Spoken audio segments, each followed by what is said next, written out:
This is Let Your Voice Be Heard, right here on WHCR 90.3 FM, the voice of Harlem. And we are back today. This is Let Your Voice Be Heard and Stanley on WHCR. Is singing every song Selena, that we play during commercial. Do you smell that? It's called hate. I feel like coming from your pores. Are you trying to tell us something like Bruce Jenner, that you're changing genders, Stanley? I don't... That's if like I was changing that's genders, like the biggest news story today. If I was changing genders, I would change it all over the place. Ew. Guys, we are back on Let Your Voice Be Heard on 90.3 FM, WHCR, the voice of Harlem, where we don't change genders, but if we do, we'd support it because we're people like that. And if you have news stories you want to share because it made you laugh, cry, curse, flip a table, ask a question, or made you go back to church because you need a God in your life after that nonsense, you can give us a call at 212-650-6903 or tweet us at BeHeard_radio or Politically Preposterous, where we talk about things but we don't own the words because they're yours. No, that Bruce Jenner interview was really intriguing, really interesting. Why'd they interview her? Oh, well, he's still saying, call me the familiar pronoun him. Yeah, so he's still going by him and his. Going by him. Well, why they interview him? Well, the thing is, him transitioning and becoming a woman is huge news. I mean, No, the it's not. People Kardashian transition all the time. The Kardashian dynasty. But the thing is, he has a platform and a voice, right. so people can transition all the time, but no one hears about them. That and then when they go, they're actually not in pop culture. No, yes, they have money in their pop culture, but they're irrelevant. They bring no value to the world Laverne whatsoever. Cox put out a statement on Twitter yesterday, being something along these lines. I know I'm paraphrasing; it's in sum and substance, but along the lines of, it's good to have somebody so visible that like everybody knows, because part of the issue with lots of different trans issues, and I know Michael Hughes mentioned this when we had him on, is that it's just like invisible. Right. So that interview and all the publicity it's getting is actually helping the cause. I think so. He's also a conservative Republican. He said that in the interview. Is he a conservative? No, he's not conservative. He said, I'm not an Obama supporter. I consider myself a conservative. Apparently, Dog the Bounty Hunter, who is a conservative, came out on Fox News yesterday and said he was going to vote for Hillary. So I thought he was dead. And then heads exploded on Fox News, and they had to go run into that room and check on the election results again. Oh, God. Oh, I missed that. Yes, but oh my God, Bruce Jenner. People were talking about it on Facebook. I saw people saying, I'm going to pray for him because we're all sinners. There's nothing even in the Bible about that. No, that actually is. It does talk. About transitioning. Cross-dressing. It's he's not cross-dressing. Wasn't Jesus hanging out with prostitutes and yes, he and was. Gay people? So. That's right. Well, the thing is, Bruce Jenner went through a lot of depression and a lot of inner turmoil. So if you're gonna pray for him, I think that should be what we were praying for. They're praying that he gets healed and becomes a man again. Right. Exactly. We all know what they're praying for. You know what I'm praying for? For us to have politicians that aren't so stupid. You know what Scott Walker did on Earth Day? He fired 57 people from the Wisconsin Environmental Agency. He doesn't care about lives. Seriously. He doesn't care. Oh, my God. That's horrible. Wait. Isn't he running for president? On Earth Day, he just went and was like, your guys are fired? Yep. Is that even Happy legal? Earth Day. Happy Earth Day. We don't need environment people. Screw you. Is that even legal? Well, we'll talk more about the environment in our next segment. Holy crap. Well, let's leave that. I have a funny news story for you guys. This is so funny. So, a woman was elected mayor in a town in Mississippi. I saw that one. And the day of her election, 80% of the police force resigned. So that was the first wave. And it was like, this is weird. And then she went to go be sworn in, and then the old regime, the old mayor and everyone refused to swear her in. Then she tried to go to City Hall to go into the building, and they would not let her in the building. And they said, get out of here. You're impeached. We don't want you in here. And when asked why they were doing this, they said because we think she used voter fraud to win. She won by 76% of the vote. Oh, and she's black.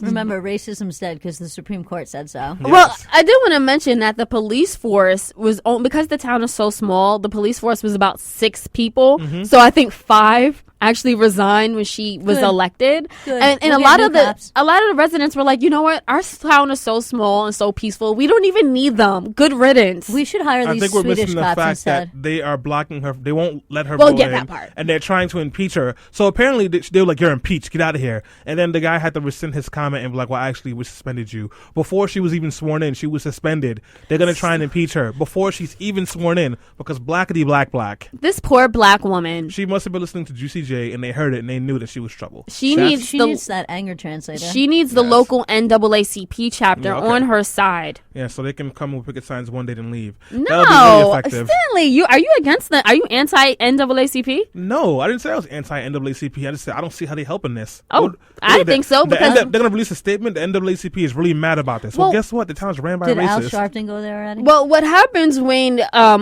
national organizations get involved in stuff? They give them publicity, they give the platforms, and that's what leads to a lot of results. She already has it.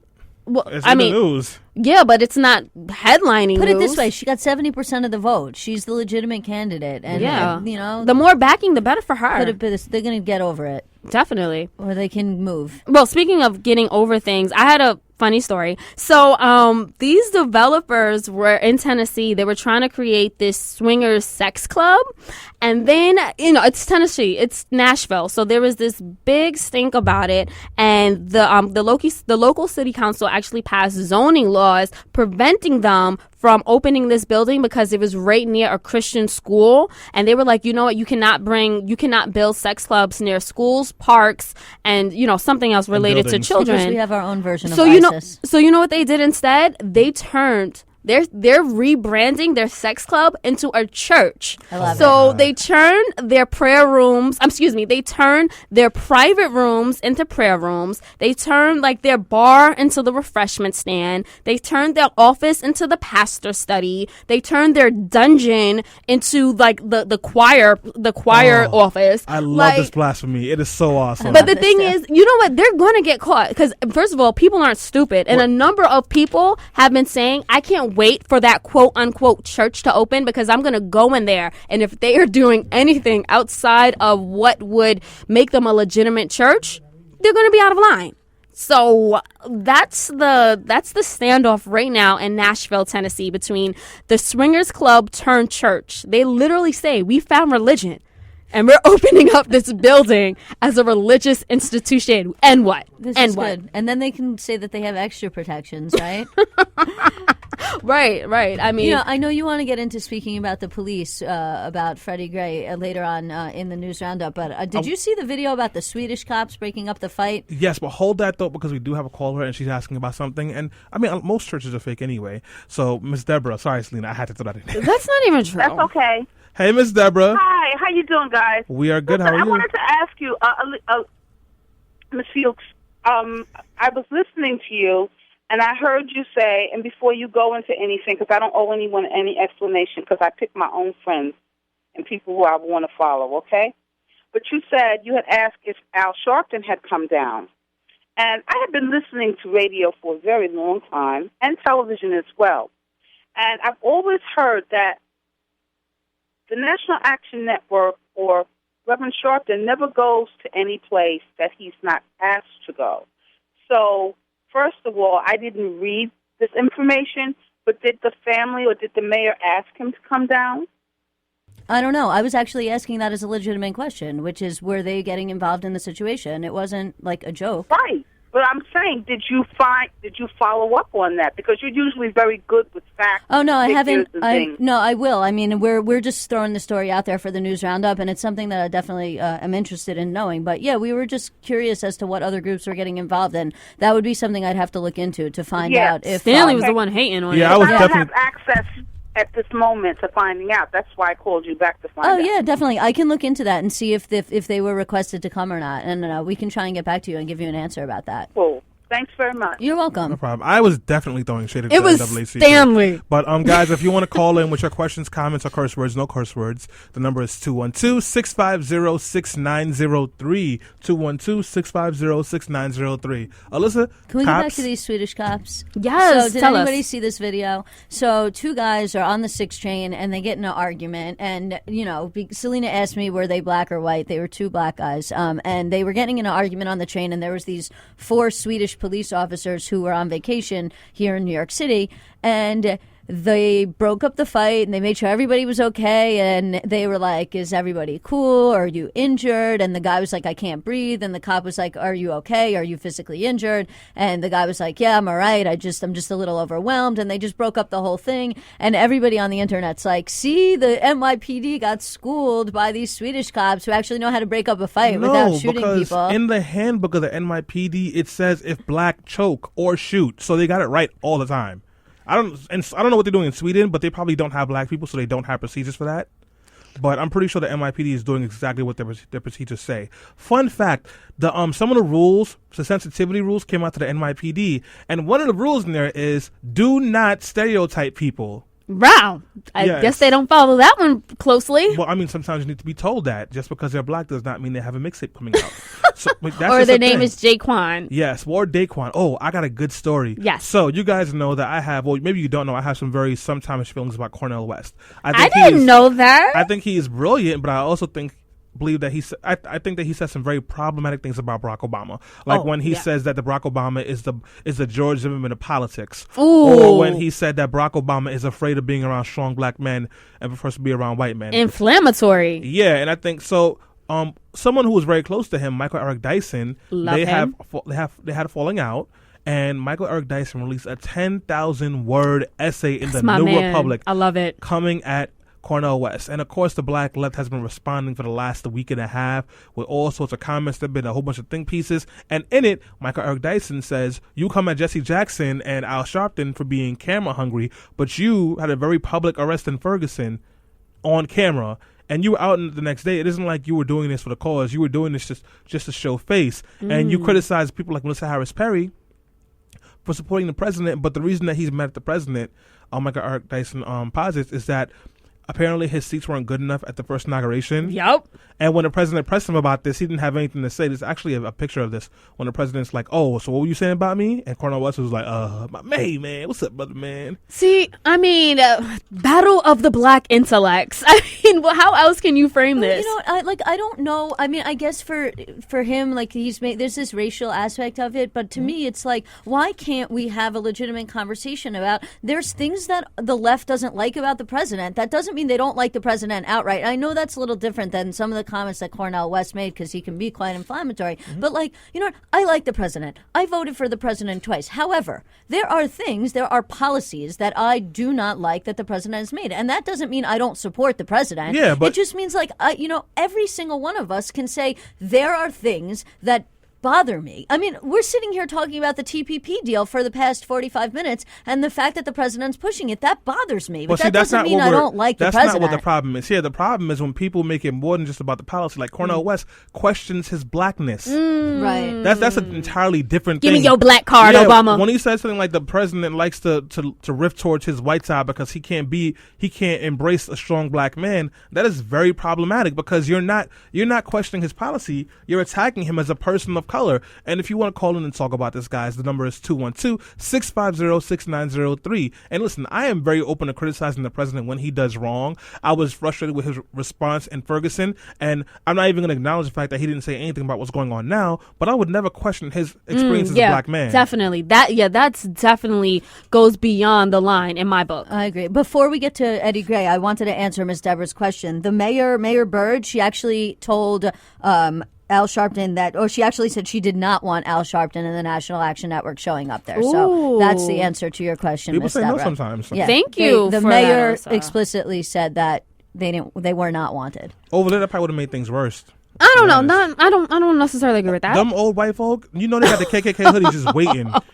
Oh, you mean so once they leave and then she has to fend for herself, then it might be worse. Well, we would have to cross that bridge. Speaking of crossing bridges, a number of protesters have been marching throughout Baltimore the whole weekend in light and in the name and calling for justice for Freddie Gray. I'll brief you guys really quickly, then we'll go into some of the latest developments. So again, Freddie Gray was a 25-year-old black man. He died from an unexplained spinal injury on April 19th, exactly 7 days after he was apprehended by Baltimore police. So there's this video of Freddie Gray where he's being brought into a police van. So the cops have cuffs on him. They try to lift him up, but his legs seem limp and he's screaming out in pain. Witnesses even said that like he sounded like he was in excruciating pain. They put him in the van, the police van. They drive for a few minutes. They get to their destination. They find out that he was unresponsive. He goes into a coma. He dies exactly 7 days later. It has caused a national uproar and backlash all across the country. People are demanding answers, and the police union released a statement saying more than likely this happened inside of the police van because he wasn't wearing his seatbelt. And my whole thing is, if it's still within police custody. If something happened because you forgot or you didn't feel like strapping him in, which is a policy in the Baltimore Police Department, then that falls on you. Yeah, and just to give you some legal to that, I don't know Maryland law. I only know New York law, but I also know, federal law with respect to police and stuff like that. I mean, if it's a question of them beating him and them assaulting him, and then it's a question of excessive force, and then there becomes the issue is whether or not the force was reasonable within the circumstances.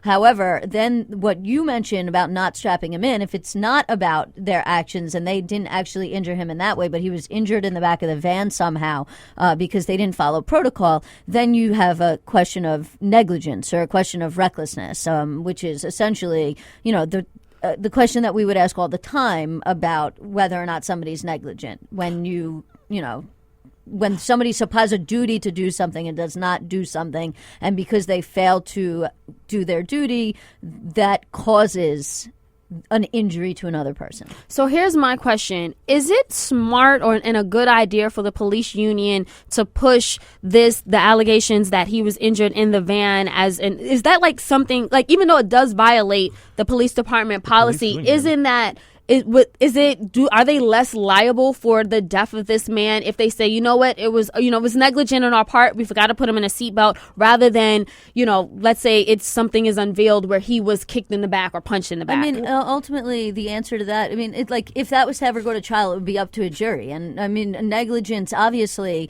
a jury is more likely to find for punitive damages and all kinds of other damages when you have a case of excessive force where there's a intentional use of force that's unreasonable versus a case of negligence where you're supposed to do something and you failed to do it. I don't know what's going on in this case as far as like all the details. I think the details are very blurry still, but I will say this.